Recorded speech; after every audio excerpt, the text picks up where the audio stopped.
How to restore photos from iCloud on iPhone. To get started, first of all go ahead and open up the Settings application on your phone. Once you're here, tap on your account at the top. This is your Apple account settings page. You can view and manage your personal information, sign in and security, payment and shipping, subscriptions and other account settings from here. On this page, scroll down and go to iCloud.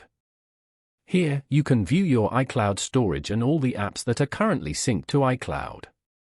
Tap on See All besides Save to iCloud. You can manage how apps and features on this iPhone sync to iCloud. And then, go to iCloud Photos. Over here, turn on the Sync This iPhone feature. After that, go back and open up the Safari app. Over here, go to iCloud.com. Once you're on this page, tap on Sign In. After signing in, go to Photos as shown. Here, tap on Select at the top right corner. Select the photos you want to restore from here and then tap on the three dots below. Then, tap on Download.